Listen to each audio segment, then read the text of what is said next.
Buenas tardes, apreciados compañeros y tutor. Soy Johan Corredor Zárate, estudiante de la Universidad Nacional Abierta y a Distancia. Para el día de hoy vamos a hacer una breve explicación de los procesos cognitivos básicos. Como agenda tenemos qué son procesos cognitivos, cómo se clasifican los procesos cognitivos, definición o conceptualización del proceso cognitivo a abordar, estructuras o áreas cerebrales implicadas en el proceso cognitivo, clasificación o tipología de este proceso cognitivo, patologías o trastornos que pueden relacionarse con dicho proceso cognitivo. ¿Qué son los procesos cognitivos? Son estructuras o mecanismos mentales que se ponen en funcionamiento cuando el hombre observa, lee, escucha y mira. Estos procesos son percepción, atención, pensamiento, memoria, lenguaje.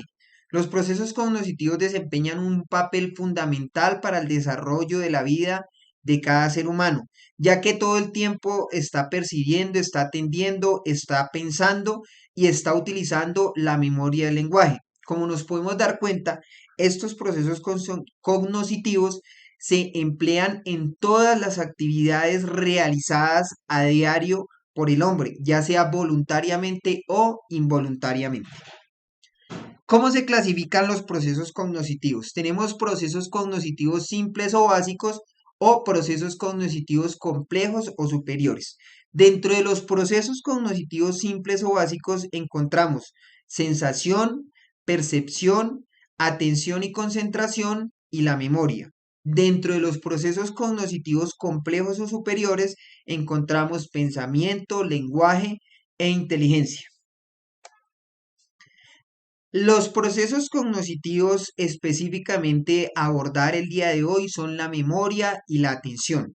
¿Qué es la memoria? Se entiende por memoria la capacidad de retener y evocar información de naturaleza perceptual o conceptual. Significa que la memoria es la facultad por el medio de la cual se retiene y recuerda el pasado. La memoria es donde tenemos todos nuestros recuerdos e incluso gran parte de nuestro conocimiento adquirido. Proceso cognitivo de la atención.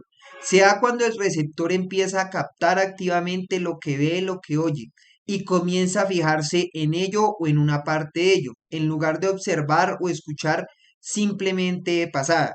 Esto se debe a que el individuo puede dividir su atención de modo que pueda hacer más de una cosa al mismo tiempo. Entonces, como nos podemos dar cuenta, la atención prestada no es simplemente observar o escuchar. La atención requiere un poco más de concentración. Dentro de las estructuras o áreas cerebrales implicadas en la memoria, vamos a hablar cuáles son las principales. En la figura número 1 encontramos un corte sagital que muestra algunas de las áreas encefálicas y el sistema cerebroso que participan en el aprendizaje y la memoria. Encontramos el tálamo, área o corteza premotora, corteza motora primaria, lóbulo parietal, lóbulo occipital, corteza cerebrosa, núcleos cerebrosos profundos, núcleos vestibulares y puentes. En la figura número 2 encontramos la representación funcional de diferentes áreas encefálicas que participan en el aprendizaje y la memoria. Encontramos campo frontal, el cual es el motor de los ojos, área motora suplementaria, área motora primaria, surco central, surco lateral, lóbulo occipital, corteza visual, circunvolución temporal o media, corteza auditiva, área de Broca y corteza orbitaria.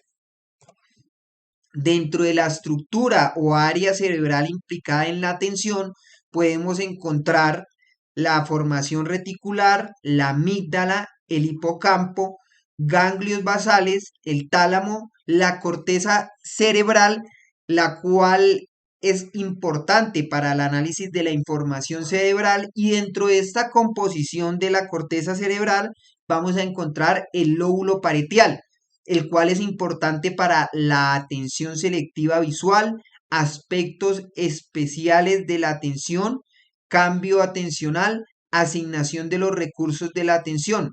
De igual forma, dentro de esta corteza cerebral, aparte del lóbulo parietal, también encontramos el lóbulo frontal, el cual se encarga de la atención, selección de respuestas y programas motores, reclutamiento de la atención para cumplir una meta, control voluntario de los movimientos oculares e inhibición y cambio de atencional. De igual forma, dentro de la corteza cerebral encontramos el córtex frontal dorsolateral, el cual se encuentra en la región dorsomedial, mantenimiento activo de la información y región inferior.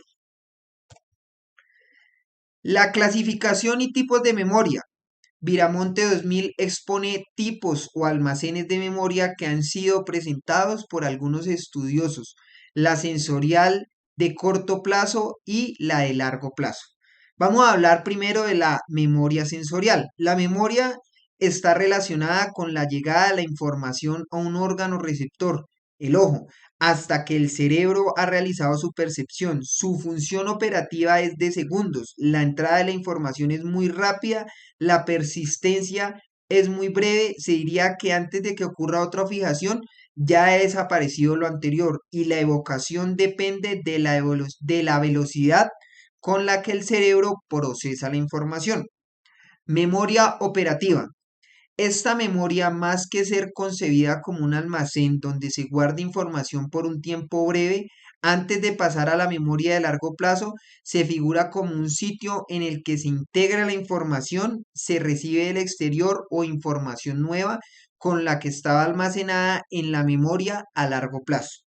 La memoria a largo plazo está constituida por todos los conocimientos, experiencias, que hemos tenido a lo largo de nuestra vida, fundamental al momento de comprender. Solo se comprende aquello que puede relacionarse coherentemente con lo que ya se conoce, es decir, con aquello que se tiene en la memoria de largo plazo. Entonces, rápidamente hacemos un repaso, clasificación de los tipos de memoria. Vamos a hablar de memoria sensorial, memoria operativa y memoria a largo plazo. Clasificación de los tipos de atención. La atención es un proceso mental unitario en el cual existen tipos de atención desde los orígenes de la psicología. Vamos a hablar de la atención selectiva, atención dividida y atención sostenida, que pueden ser uno de los tipos de atención más relevantes que vamos a encontrar. La atención selectiva consiste en centrar la atención en un aspecto del ambiente o en una estimulación determinada. Cuando esto ocurre, generalmente se deja de atender a otros aspectos del ambiente. Este tipo de atención se considera sinónimo de atención y esfuerzo. Atención dividida se refiere a cuántos estímulos somos capaces de atender simultáneamente o cuántas tareas se pueden realizar con el mismo nivel de eficiencia que cuando se realiza una sola tarea. La atención sostenida es el estímulo. El estímulo de esta se ha centrado en interconectar durante cuánto tiempo una persona puede realizar una tarea monótona y puede atender a una determinada fuente de estimulación sin que la calidad del procesamiento de la información decaiga. Entonces, rápidamente, los tipos de atención que tenemos se clasifican en atención selectiva, atención dividida y atención sostenida. Estos son uno de los tipos de atención más relevantes que vamos a encontrar. Patologías o trastornos de la memoria. De igual forma, son las más relevantes o algunas de las patologías y trastornos que vamos a encontrar. Podemos hablar de la amnesia o demencia, Alzheimer y el síndrome de Korsakoff. La demencia, la demencia se puede presentar debido a lesiones cerebrales que padecen estas personas, carecen de historia personal, olvidan la cara y la voz de sus familiares más próximos y no sabe deambular o no sabe ubicarse de pronto en una vivienda donde haya vivido por muchos años. Estamos hablando de la amnesia o demencia. Pasamos al Alzheimer. Es una enfermedad mental progresiva que se caracteriza por la degeneración de las células nerviosas del cerebro y disminución de la masa cerebral.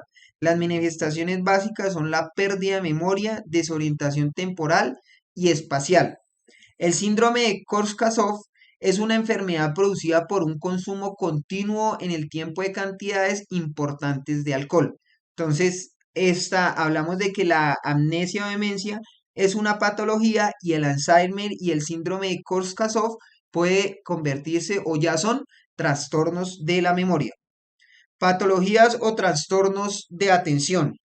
Dentro de las patologías y trastornos de atención encontramos trastorno por déficit de atención con hiperactividad, TDAH, síndrome de Balin y negligencia unilateral. Trastorno por déficit de atención con hiperactividad. Se trata de un trastorno importante. Este trastorno suele aparecer durante la etapa preescolar y tiende a remitir durante la adolescencia, aunque en algunos casos permanece durante la edad adulta. Las principales características de los niños que pueden tener trastorno por déficit de atención puede ser la falta de atención, impulsividad y hiperactividad. Síndrome de Balin consiste en un trastorno a la atención que produce serias dificultades para la coordinación mano-ojo y está relacionado con una lesión en los lóbulos parietales, parte posterior y zonas próximas al lóbulo occipital. Uno de los principales trastornos en pacientes con síndrome de Balin es que tienen grandes dificultades para dirigir sus manos hacia un objeto con el fin de tocarlo o agarrarlo. Negligencia unilateral constituye un problema neuropsicológico de la atención más frecuente. Se trata de un trastorno neuropsicológico normal, normalmente a una lesión del lóbulo parietal derecho. Cuando estos fenómenos cuando estos fenómenos tratan de copiar el dibujo o dibujar un objeto, el paciente, el niño, se olvida por completo de dibujar la parte izquierda, o sea, la parte opuesta al hemisferio lesionado. Dentro de las conclusiones, podemos de lo anteriormente visto y de lo aprendido en este taller, vamos a hablar de que el aprendizaje y la memoria son dos de los procesos a través de los cuales el medio altera la conducta. Es importante considerar que las adaptaciones en el comportamiento son indispensables para la sobrevivencia del ser humano.